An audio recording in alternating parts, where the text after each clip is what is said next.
പുതിയ മാറ്റങ്ങൾ വരികയാണ്. സംസ്ഥാനത്ത് രാത്രി യാത്ര ചെയ്യേണ്ടി വരുന്ന സ്ത്രീകൾക്കറിയാം അവർ നേരിടേണ്ടി വരുന്ന ബുദ്ധിമുട്ടുകൾ എന്തൊക്കെയാണെന്ന്. നമ്മുടെ തെരുവുകളും യാത്രാ സംവിധാനങ്ങളും ഒന്നും അത്രമേൽ സ്ത്രീ സൗഹൃദമൊന്നും ആയിട്ടില്ല ഇതുവരെയും. നമ്മൾ ശ്രമിക്കുന്നുണ്ട്. അവിടെയാണ് സ്ത്രീകളുടെ സുരക്ഷിതത്വവും സൗകര്യപ്രദവുമായ രാത്രി യാത്ര ഉറപ്പുവരുത്തുന്നതിനുമായി പിങ്ക് ബസ് സർവീസ് UDF സർക്കാർ നടപ്പിലാക്കുന്നത്. സ്ത്രീകൾക്ക് സൗജന്യ യാത്ര ഒരുക്കിയ പ്രിയദർശിനി പദ്ധതിക്ക് ലഭിച്ച മികച്ച പ്രതികരണങ്ങൾ. നമ്മുടെ ബസ് വന്നു, ഞാൻ കൈ കാണിക്കുന്നു, ഇവിടെ നിർത്തും. യെസ്, രാത്രി ആയതുകൊണ്ടാണ് തൽക്കാലം നമ്മുടെ പ്രൊഡ്യൂസർ ലൈറ്റൊക്കെ ഓഫ് ചെയ്തിരിക്കുന്നത്. പക്ഷേ പിങ്ക് ഇത്തിരി പർപ്പിൾ ആയിട്ടുണ്ടല്ലേ. അപ്പോൾ രാത്രിയിൽ നമ്മളിങ്ങനെ കൈ കാണിച്ചിട്ടുണ്ടെങ്കിൽ നമ്മുടെ ബസ് ഇവിടെ ഇങ്ങനെ വന്ന് നിൽക്കും. മാത്രമല്ല ആ ബസ്സിലേക്ക് നമ്മൾ കടന്നിരിക്കുകയാണെങ്കിൽ നമുക്ക് വലിയ പേടിയൊന്നുമില്ലാതെ നമുക്ക് വളരെ സന്തോഷത്തോടു കൂടി ഇരിക്കാൻ കഴിയുന്ന ഒരു സാഹചര്യം ഉണ്ടാകും എന്നുള്ളതൊക്കെയാണ് പ്രിയദർശിനി പദ്ധതിക്ക് ലഭിച്ച മികച്ച പ്രതികരണത്തിന് പിന്നാലെയാണ് ഇങ്ങനെ പിങ്ക് ബസ്സുകൾ നമ്മുടെ നിരത്തിലേക്ക് ഇറങ്ങാൻ പോകുന്നത്. തിരുവനന്തപുരം നഗരത്തിലാണ് ആദ്യഘട്ട സർവീസ് ആരംഭിക്കുന്നത്.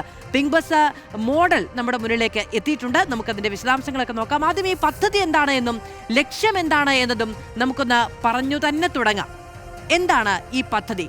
സാധാരണ സർവീസുകളിൽ നിന്ന് വ്യത്യസ്തമായി സ്ത്രീകൾക്കായി മാത്രം രൂപകൽപ്പന ചെയ്ത സർവീസാണ് പിങ്ക് ബസ്. വനിതാ യാത്രക്കാർ മാത്രമേ ഉണ്ടായിരിക്കുകയുള്ളൂ. അത് നമുക്ക് നൽകുന്ന സംവിധാനം എന്താണ്? സർവീസ് എന്താണ്? സുരക്ഷിതമായ രാത്രി യാത്ര എന്നതാണ്.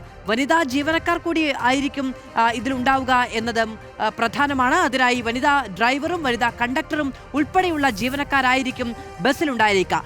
പിങ്ക് ബസ് സർവീസ് ആരംഭിക്കുന്നതോടെ രാത്രി വൈകിയും പൊതുഗതാഗതം ആശ്രയിക്കുന്ന സ്ത്രീകൾക്ക് കൂടുതൽ ആത്മവിശ്വാസത്തോടെ സുരക്ഷിതമായും ഈ യാത്ര ചെയ്യാൻ കഴിയും എന്നതാണ് ഏറ്റവും സവിശേഷമായ കാര്യം.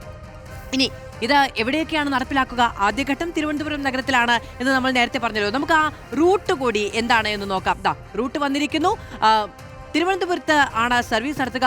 Kizhakkekotta medical college, Technopark, Ulloor, Sreekaryam, Technopark, Kazhakkoottam, ഈ റൂട്ടിലാണ് രാത്രി യാത്രയ്ക്ക് വേണ്ടിയിട്ടുള്ള പിങ്ക് ബസ്സുകൾ എത്തുക. നമുക്ക് പരിചയമുള്ള സ്ഥലങ്ങളാണ്. കിഴക്കേക്കോട്ടത്ത് നിന്ന് Pattom medical college, technopark, Sreekaryam, Ulloor, Kazhakkoottam. അപ്പോൾ കിഴക്കേക്കോട്ടയിൽ നിന്ന് കഴക്കൂട്ടത്തേക്കും നോക്കൂ. കഴക്കൂട്ടം എന്നൊക്കെ പറയുന്നത് നമ്മുടെ ഈ ടെക്നോ പാർക്കൊക്കെ നിലനിൽക്കുന്ന ടെക്കികളൊക്കെ കൂടുതലുള്ള സ്ഥലമാണ്. അവർക്ക് രാത്രി വളരെ സുരക്ഷിതമായി ആരെയും പേടിക്കാതെ കിഴക്കേക്കോട്ട പോലെയുള്ള ടൗൺ സ്ഥലങ്ങളിലേക്കൊക്കെ വരാൻ കഴിയുന്ന സാഹചര്യമാണ്. ആദ്യഘട്ടത്തിലാണ് തിരുവനന്തപുരം നഗരത്തിൽ ഏറ്റവും തിരക്കേറിയ യാത്രാ കോറിഡോറുകളിലൊന്നായ ഈ റൂട്ട് തിരഞ്ഞെടുത്തിരിക്കുന്നത്. IT പാർക്കുകൾ, മെഡിക്കൽ കോളേജ്, വിദ്യാഭ്യാസ സ്ഥാപനങ്ങൾ, സർക്കാർ ഓഫീസുകൾ എന്നിവയൊക്കെ ബന്ധിപ്പിക്കുന്ന ഈ റൂട്ടിൽ രാത്രിയിലും നമുക്ക് സ്ത്രീകൾക്ക് ഏറെ യാത്രക്കാരുണ്ട്. നമുക്ക് സുരക്ഷിതമായി മുന്നോട്ട് പോകാൻ കഴിയുന്ന സാഹചര്യവും ഉണ്ടാകും എന്നതാണ്.